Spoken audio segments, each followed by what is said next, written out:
Baik, teman-teman, masih dengan Mas Aji Dedi Mulawarman ya, dalam ngobrol-ngobrol kita pada sore hari ini, pada senja hari ini ya, Mas. Tadi asik sekali sudah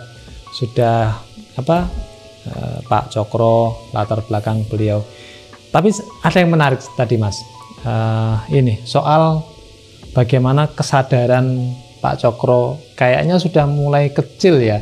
Itu ditanam enggak ditanamkan sih, tumbuh dengan sendirinya. Oh, ini ada kesadaran semacam ketidakadilan atau semacam pencerahan, itu bisa diceritakan, Mas?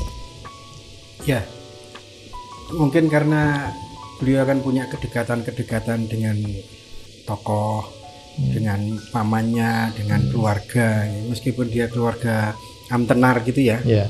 Tapi beliau kan juga sebenarnya ada dua keluarga, satu Amtenar, satu yang dari Kasanbesari, Tegalsari itu. Ya, dari salah satu yang membimbing ya, secara spiritual, kesadaran bergerak itu kan pamannya. Pamannya yang juga ngajar di Pondok Tegalsari. Bahkan ketika lari ke Semarang, pasca tadi saya cerita tentang berpisahnya Pak Cokro dengan istrinya, ditinggal istrinya di Madiun karena harus bentrok dengan mertuanya, larilah ke mana, Semarang. Itu kan ya sebenarnya nggak bisa dipisah ya, jadi laku religiusitas kalau saya mengaku batin ya, laku batin religiusitasnya itu dengan kesadaran bergerak, karena memang ditanam sejak awal, meskipun beliau berada pada ruang-ruang aristokrasi itu ya, Amtenar itu, ini panggilan batin yang lain itu muncul karena bisa jadi itu karena tarikan sampai ke Kesunanan Solo dan lain-lain, ini kan ada darah ke sana. Nah itu kesadaran itu sebenarnya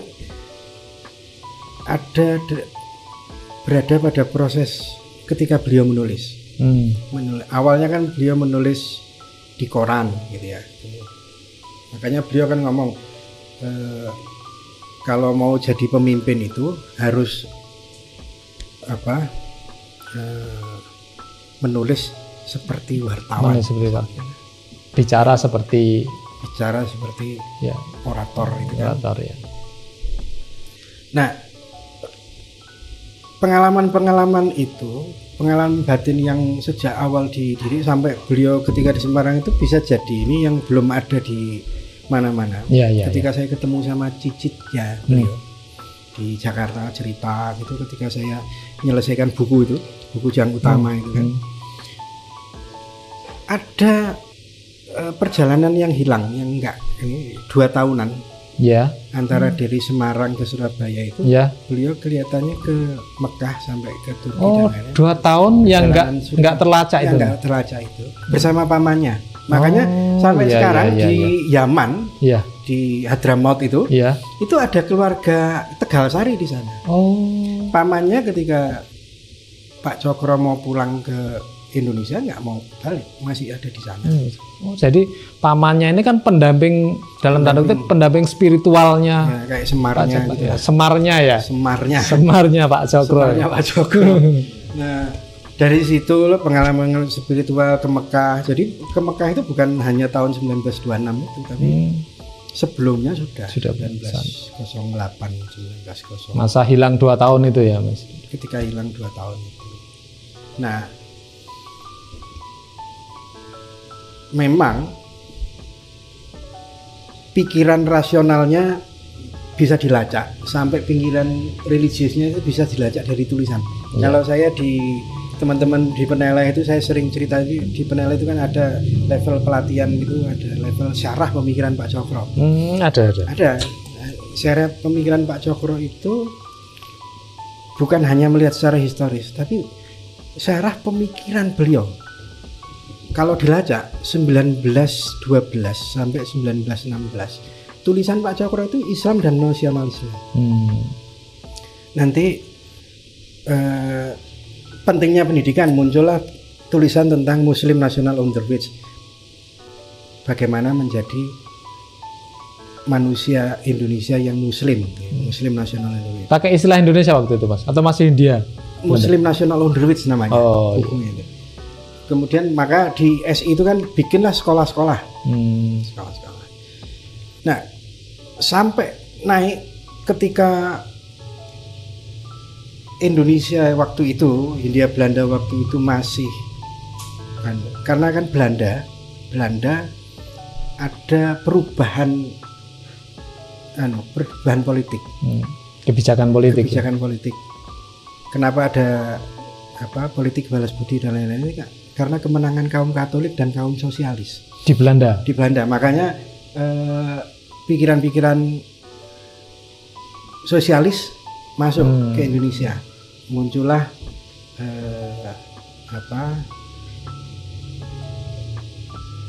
siapa itu tokoh Belanda yang bawa pemikiran sosialis. Dekker, bukan yang kemudian jadi gurunya, ya yang Semaun, kemudian Semaun jadi PKI itu kan. Iya. Itu pemikiran sosialis masuk. Nah, di situ Pak Cokro dan SI goncang. Maka muncullah SI merah, SI putih. SI putih itu yang Islam, SI merah itu yang yang PKI itu kan. Semaun, Alimin, Darsono, Muso dan lain-lain itu. Yang muncul di Semarang. Nah, mulai Pak Cokro itu menulis tentang 1924 Islam dan sosialisme. Kita baca tadi Islam dan nasionalisme sampai 1924. Itu masih sangat rasional, masih mempertentangkan Islam dengan pemikiran-pemikiran nasionalisme, sosialisme. Tapi 1928 muncul tulisan Pak Cokro yang itu disampaikan di Kongres Jong Islamiton Bond keempat di Jakarta. Judulnya Memeriksai Alam Kebenaran. Sudah nggak ngomong sosialisme, nggak ngomong nasionalisme, nggak ngomong Muslim National Unterricht, ngomong tentang Islam sejati. Bahwa yang namanya Islam sejati itu adalah Islam yang benar-benar dilakoni. Maka muncullah istilah menembah Gusti. Loh, boleh pemerintahan sendiri, boleh menjadi berkuasa, boleh berpolitik, boleh merdeka, tapi harus hati yang suci. Dan hati yang suci itu menembah Gusti. Menembah Gusti itu Pak sholat. Ini orang yang sudah selesai dengan dunia lah Mas. Orang yang sudah selesai dengan dunia, jangan menjilat sampai gitu. Kalau kamu menjadi orang yang benar-benar mau masuk ke ruang-ruang politik, jangan menjadi penjilat. Keras sekali itu. Sudah ayat keluar semua itu di buku Memeriksa Alam Kebenaran. Ya, Mas ini. Sebelum nanti kita eksplorasi yang itu ya.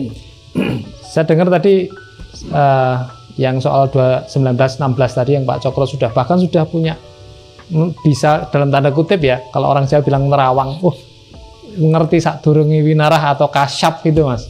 Ya, yang tadi yang diucapkan. Nah, 1916 itu kan itu ada Yai Wahab Hasbullah. Yai Wahab Hasbullah itu yang salah satu pendiri NU, kemudian Yai Ahmad Dahlan pendiri Muhammadiyah, itu kan semua kumpul di Bandung 1916, kongres namanya National Congress SI yang pertama di Bandung. Nah, beliau waktu di sana itu ngomong tentang Zelbestur. Apa itu Mas bahasa? Kalau sekarang itu kayak proklamasi gitu ya, kemerdekaan. Zelbestur itu bahasa Belanda, zelf itu sendiri, bestur itu pemerintahan. Tapi beliau mendefinisikan Zelbestur itu adalah kemerdekaan. Muncullah kata Indonesia di situ. Zelbestur Indonesia, merdeka Indonesia. Nah, tapi beliau ngomong, itu waktu itu kan Perang Dunia Pertama. Iya. Perang Dunia Pertama. Tapi Pak Cokro sudah melihat, nggak mungkin ini Belanda masih bisa berkuasa karena 1916 itu Turki jatuh. Waktu itu kan Turki sudah mulai kalah di mana-mana ya. Kalah di mana-mana itu, nggak mungkin ini. Maka Pak Cokro ya tadi weruh sadurunge winara wong Solo kan biasa ngelakoni biasa apa poso, mute dan lain-lain dia itu ya Senin Kemis. Dia di Bandung itu bilang, lihat ya, 29 tahun yang akan datang kita merdeka. Ya. Ngomong spesifik 29 tahun yang akan datang kita merdeka. Kita merdeka. Dan kalau mau dilacak ke belakang, ini mundur lagi kan. Ya. Jadi pasca Pak Cokro diminta untuk ngurusi SI, nanti kan 1913-1914 Pak Cokro jadi ketua SI nasional. Ya. Itu ada yang namanya Vergadering. Jadi pertemuan-pertemuan umum keliling seluruh daerah Indonesia. Salah satunya ke Blitar. Yang memfasilitasi salah satunya adalah Raden Sukaimi. Raden Sukaimi itu bapaknya Soekarno. Ayahnya Pak Karno ya. Nah, waktu selesai Vergadering di lapangan Blitar, beliau diajak ke rumah beliau, ke rumahnya Raden Sukaimi. Ngobrol sampai subuh, biasa lah. Aktivis kan nggak pernah tidur. Ya. Aktivis hobi ini. Kalau rebahan itu anak zaman sekarang rebahan anak zaman sekarang. Nah, pada waktu ngopi gitu ya, sambil santai, gitu, mikirkan bangsa. Lewat ini ya, anak kecil. Lah, siapa? Kusno, Salim. Begitu Salim itu, Pak Cokro itu kayak langsung punya ya kayak tadi kesetrum tahun 1916 itu merdeka kita. Di situ iki sapa? Kusno. Bawa ke Surabaya. Tapi sebelum ngomong bawa ke Surabaya itu lahirnya kapan? Pas Gunung Kelut meletus. Padahal Pak Cokro itu kan sudah terkenal tuh. Sampai kalau ke Bondowoso misalnya ke Jakarta, ke Jogja, ke Surabaya itu orang itu cium tangan ongkron Van Java itu Raja Jalatan mau udah ini pokoknya pemimpinnya aku. Aku ini Cokro Manggilingan ini wis. Wayahku lah. Wayahku ini. Bahkan sampai di Bondowoso itu. Ini kan ada Agus Salim, ada Abdul Musa, macam-macam itu. Ketika habis Vergadering itu sampai orang puluhan ribu penuh di itu. Begitu masuk ke mana selesai gitu sampai dihadang semua pingin cium tangan. Masuk ke ruangan yang di depan gedung itu kan si nih Agus Salim nih. Agus Salim itu ikut diciumi anunya ini. Loh, saya ini bukan Cokro. Saya ini bukan Cokro. Lah terus apa? Enggak apa-apa. Yang penting ini kan toh temannya Pak Cokro. Apa? Sing penting aku nyium temannya Pak Cokro sudah bisa. Wes marem ya. Wong Jawa toh. Wong Jawa itu kan melihat sosok pemimpin yang itu kan. Iya, kalau anak sekarang itu gak yang-yangan ndelok sandal ini semarem ya. Nah, sampai ini jadi perasaan bahwa beliau lah yang akan jadi pemimpin itu masih tumbuh. Tapi begitu 1914 di Blitar, kan Pak Cokro itu lahirnya 1883. Meletusnya Gunung Krakatau. Nah, ini Gunung Kelut. Oh, nek ngono aku itu hanya untuk meletuskan ide besar sampai ke seluruh dunia bahwa kita akan merdeka. Tapi yang meletus Gunung Kelut Soekarno, Kusno. Karena meletusnya Gunung Kelut itu hanya seluruh Indonesia. Aku sing wis gowo ning Surabaya. Didik langsung. Muncullah rumah peneleh di Surabaya. Jadi itulah dididik waktu. Kesadaran tentang apa ya itu kasaf itu ya ngerti saat durungi menara ngerti. Bahkan waktu di Surabaya itu pas 1916 kan 1916 itu 1916 itu Pak Karno udah kamu nggak usah ikut, kamu kan lulusan SMP cah cilik ini kasih buku kasih apa kan Pak Karno dia tahu kalau Karno pemimpin itu mesti godaannya macam-macam. Berat, ya. Senengane nonton londo. Iya. Senengane wong wedok ae. Sampai supaya dia tidak larut sama perempuan. Setiap minggu itu dikasih buku sak tebuk-tebuk nih. Baca ini, baca, suruh baca. Jadi dia tahu bahwa ini ada pemimpinnya. 1916 itu. Yeah. Pas Pak Karno datang dan pas berangkat ke Bandung Pak Cokro langsung ngomong 29 tahun kita merdeka. Dia kelihatannya sudah tahu ini. Pak Karno sudah umur 15 waktu itu berarti. 15-16. Kalau 29 artinya kan sudah umur 40-an tahun ya kan, 40. Sudah matang lah. Sudah matang, jadi sudah menjadi pemimpin. Nah, itu refleksi spiritual batinnya Pak Cokro melihat Pak Karno dan kepemimpinan masa depan. Ada Cak Dil. Monggo Cak, ini lagi ngobrol sama Mas Haji Dedi nih. Silakan. Ya. Sini Mas, Pak Cak ngopi-ngopi. Mas Tova juga nih. Iya. Sini loh Cak Dil. Iya. Lama nggak ketemu. Mas Tova sekalian sini Mas. Ya.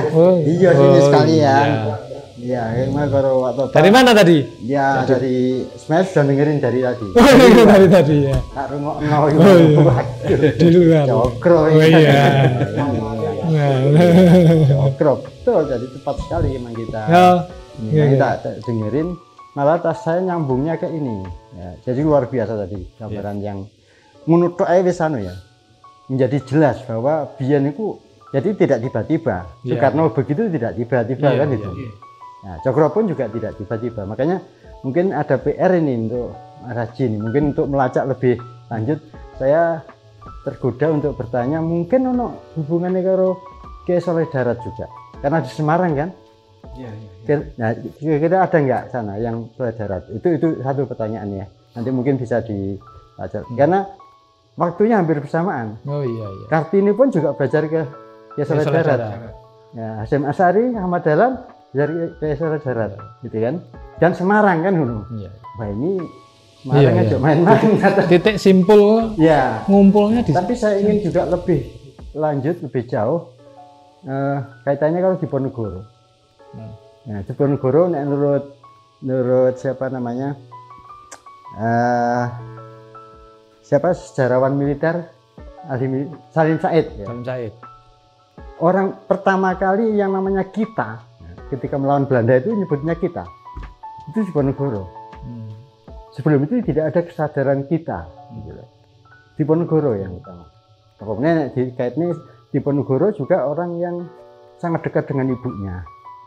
Ibunya itu sufi kan itu. Ibunya Cokro kayaknya begitu juga gitu lah. Dari jalur itu semua. Oh iya, jadi jalur Tegalsari. Jalur Tegalsari ya. Jalur Tegalsari. Jadi masya Allah luar biasa sebenarnya. Nah mungkin ini dua hal itu ya. Dua hal itu saya melihat luar biasa ini. Memang menurut saya penting sekali serius belajar nang Cokro. Anak-anak sekarang ini. Jangan agak merasa penting, merasa berjuang kenapa-napa nih kalau Cokro kan gitu. Nah, gitu Mas Haji. Ya, Mas Tova. Ya. Kene lho Mas, logo kene Mas menu. Jadi apa ya? Yang mungkin bisa saya pertanyakan ya dari sekian Pak Cokro yang dengan jelaskan itu pola pengasuhan. Jadi pola pengasuhan apa yang dilakukan seorang Cokro itu terhadap lingkungannya. Jadi mulai dari hal-hal yang paling kecil itu apa aja, sehingga dia bisa melahirkan beberapa seorang pemimpin ya. Terus lingkungan sehingga dia bisa menggerakkan pemikiran-pemikiran pada saat itu. Nanti kayaknya gak mungkin seorang Cokro itu berangkat secara kesendirian. Artinya pasti akan didukung oleh pemikiran-pemikiran sebagai memperkuat resonansi pemikiran seorang Cokro. Itu bisa dijelaskan. Ya, jadi tadi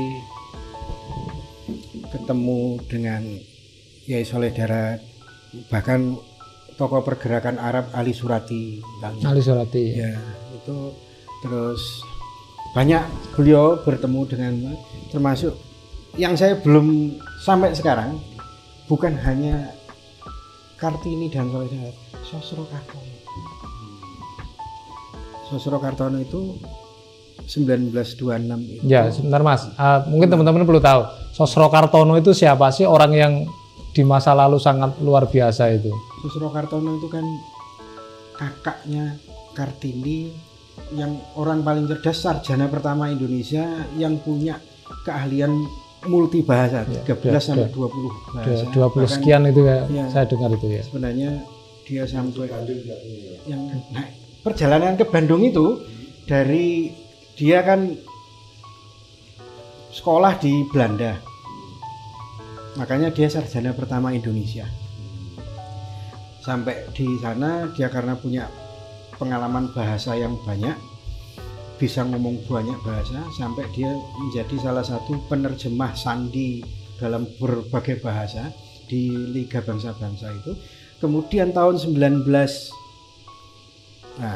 lupa saya, pokoknya 1926 beliau dipanggil sama ibunya ketika ibunya sudah janda, bapaknya sudah meninggal, tapi di Magelang. Nah, di Magelang itulah kemudian beliau diminta, pokoknya kowe kudu nang Jombang, ya, ke Jombang itulah. Nah, ya itu panjang lah sebenarnya. Dari Jombang itu kemudian beliau itu nyamare jadi tukang dokter, tabib Jawa. Ya itu megang orang ini, sembuh orang itu. Jadi ke Jombang itu ke Bandung atas perintah, atas amanah dari Jombang Kiai Hasyim Asy'ari. Ya. Nah, tapi itu dalam ruang-ruang yang ruang metafisika lah. Metafisika. Nah, berangkatlah ke Bandung. Kenapa kok harus ke Bandung? Karena Pak Karno di Bandung. Bandung Jakarta.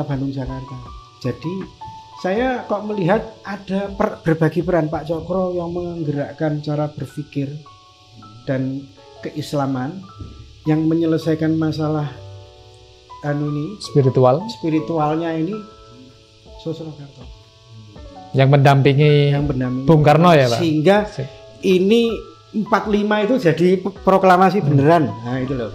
Jadi nggak mungkin kalau tidak ada peran tadi Yai Soleh Darat.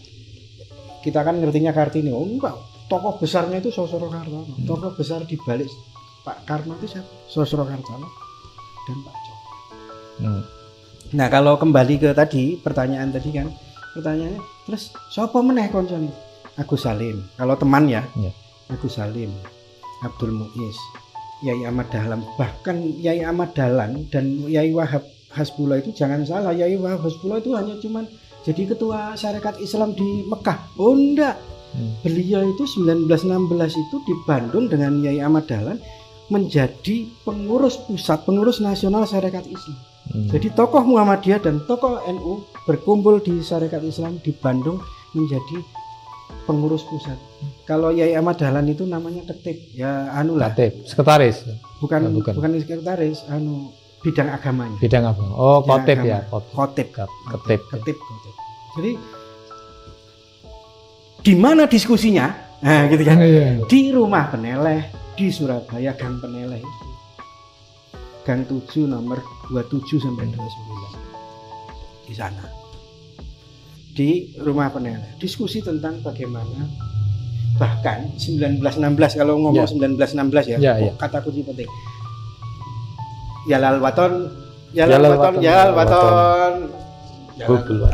Hubul waton minal iman. Itu yang ngarang Wahab Hasbullah. Iya. Iku jani lagune SI, lagune Cokro, lagune ning Peneleh 1916 ketika Pak Cokro, Yai Wahab Hasbullah dan Yai Ahmad Dahlan berkumpul di Bandung. Oh, itu lagu ketika 1916 itu. Acaranya SI. Acara Syarikat Islam ya. Bisa jadi begitu. Iya. Tapi saya itu harus dilacak bener. Itu nek gak wong NU ngomong. Tapi loh, sejarah mengatakan itu. Iya. tiga, saya sebenarnya mau nulis itu Trimurti Indonesia itu ya Cokroaminoto, Yai Wahab Hasbullah, Yai Ahmad Dahlan. 1916. Jadi 1916 itu penting. 29 tahun kemudian merdeka. Sudah dideklar dan sudah ada di Surabaya tokohnya Soekarno yang akan dididik itu. Iya. Nanti dibawa ke Bandung itu dibentengi lagi sama Sosroka. Iya. Alangkah luar biasanya sebenarnya. Berarti benar kalau ada ucapan bahasanya Indonesia ini bukan hanya soal rasionalitas yang merdekanya, tapi bahkan dibimbing oleh kekuatan-kekuatan invisible hand yang kita tidak tahu, tidak bisa mengetahuinya secara kasat mata. Itu juga. Jadi sampai ya kalau kemudian murid-muridnya sopo ae, ya enggak, murid-muridnya itu Soekarno, Kartosuwiryo. Jangan salah, Hamka itu muridnya Pak Cokro. Hamka itu juga. Tapi Hamka itu murid organisatoris. Jadi tahun 1924 itu Pak Cokro dan SI itu bikin perkaderan di Jogja. Si Hamka muda ini saking dengungan Pak Cokro ini bener-bener kuat secara nasional. Beliau datang umur 17 tahun, 18 tahun datang ke Jogja hanya untuk ingin ketemu Pak Cokro. Padahal waktu itu belum ada medsos ya. Orang populer itu betul-betul karena ini ya dari bawah ya. Nah, itu Hamka. Kartosuwiryo itu yang biasa gantikan beliau, yang bawakan tas, yang ngetikkan omongan beliau, tapi yang benar-benar dididik secara organis. Saya ngomong kalau itu pendidikan organis. Yang parenting tadi, kepengasuhan. Dipanggil, disuruh ke Surabaya, ditempel bertahun-tahun, perlu dinikahkan sama anaknya. Kan dinikahkan sama anaknya yang putri Pak Cokro. Dinikahkan sama anaknya sampai ditelateni. Kok iki dijogo supaya jadi gaco ini. Nah, beda kalau Semaun, Alimin, Darsono Muso itu kan santri kalong. Neng Peneleh itu jadi santri kalong. Neng Surabaya jadi santri kalong. Ketemu diskusi di rumah Peneleh, tentang imperialisme, tentang ini, tentang harus merdeka. Tapi ketemu dulu lungo, Tapi nek Pak Karno kunci tenang. Makanya penelur Republik Indonesia itu 3. Soekarno Republik Indonesia tok, yang sekarang. Kartosuwiryo Republik Indonesia Islam itu negara Islam Indonesia kan keren ya. Yang satu negara komunis Soviet. Kan keren itu. Segala sisi pokoknya gurune Pak Cokro. Nah, itulah yang luar biasa dari Pak Cokro, salah satunya ya.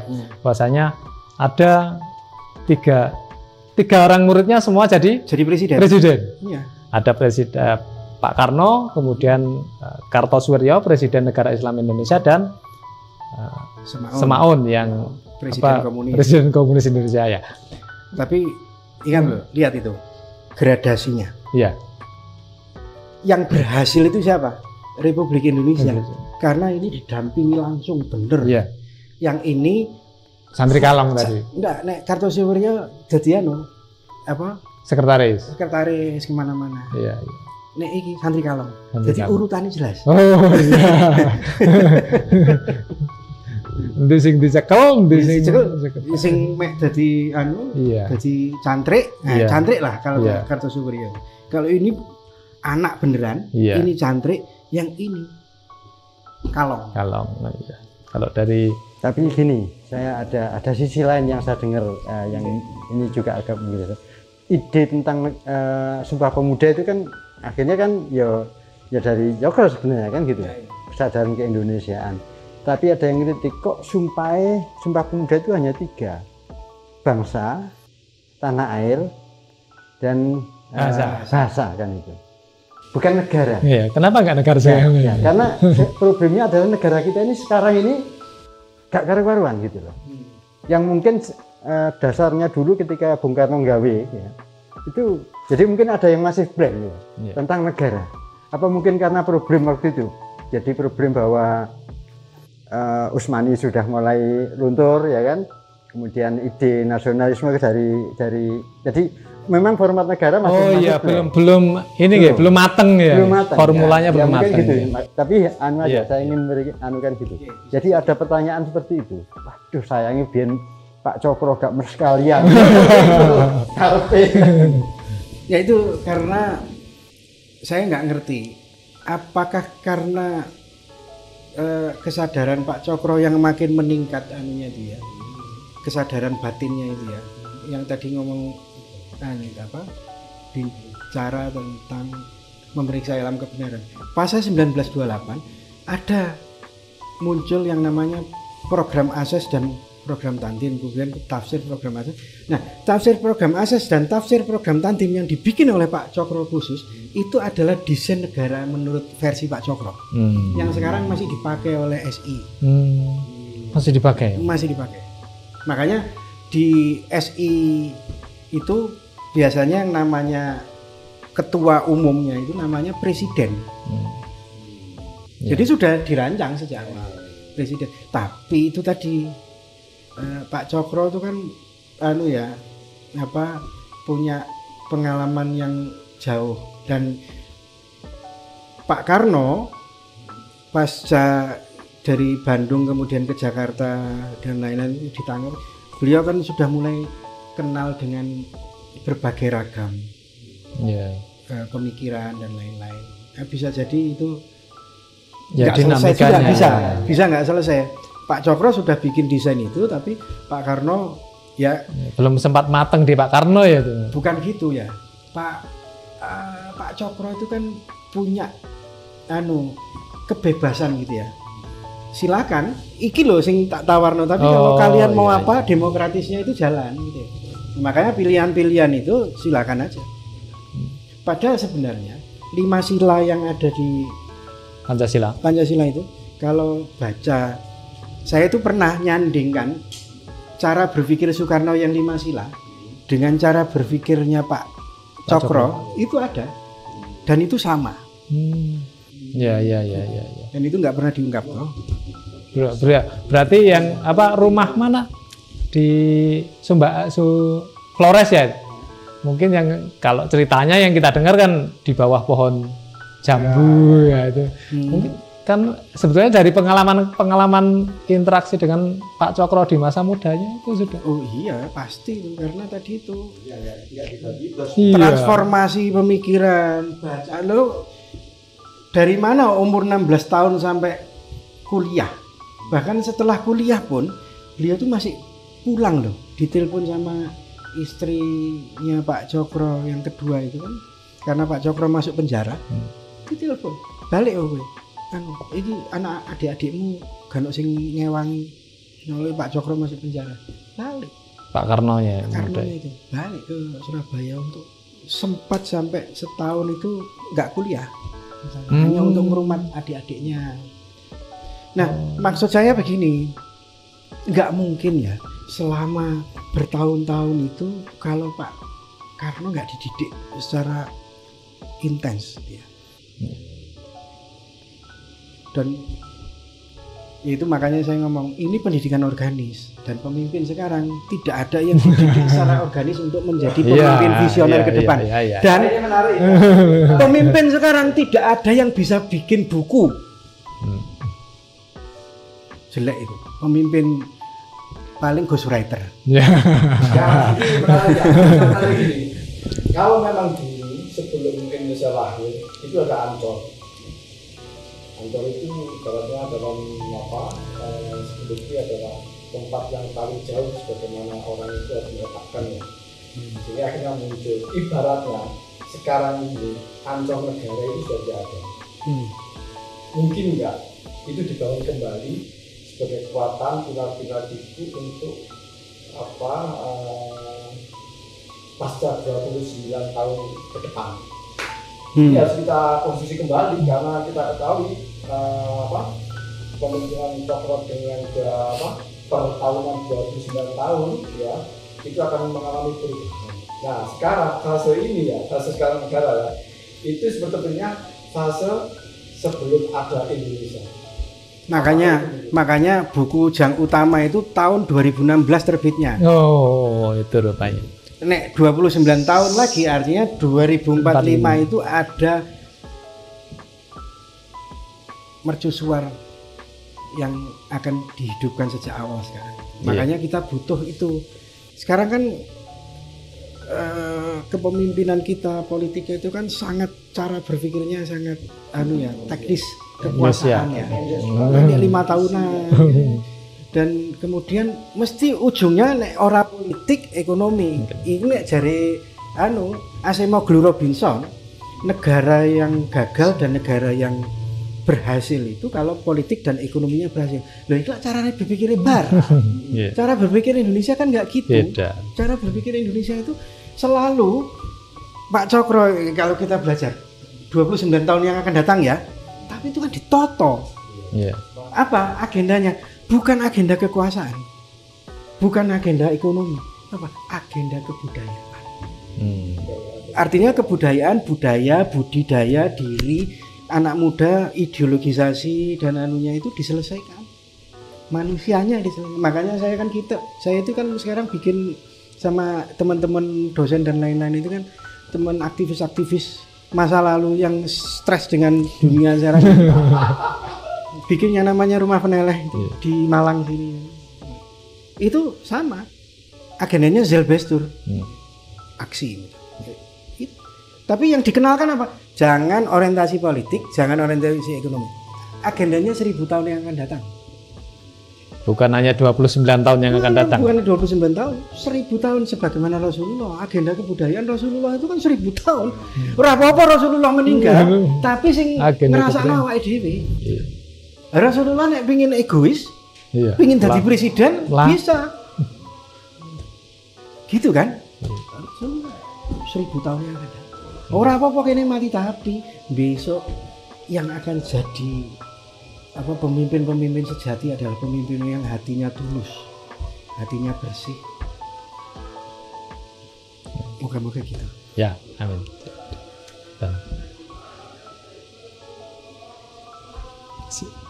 Baik Mas Dedi, Cak Dil, terima kasih sekali. Mungkin untuk kesempatan kali ini kita ini dulu ya, istirahat dulu. Sudah malam ini nanti masuk angin. Istirahat tuh lumayan masuk anginan lah. Ya nanti insya Allah lah Mas Dedi nanti kita ngobrol-ngobrol lagi ya. Nanti kita janjian lah. Cak Dil, terima kasih luar biasa sekali. Mas Tova ini besok kita cari kursi yang di sini lah biar bisa ngobrol bareng. Di situ.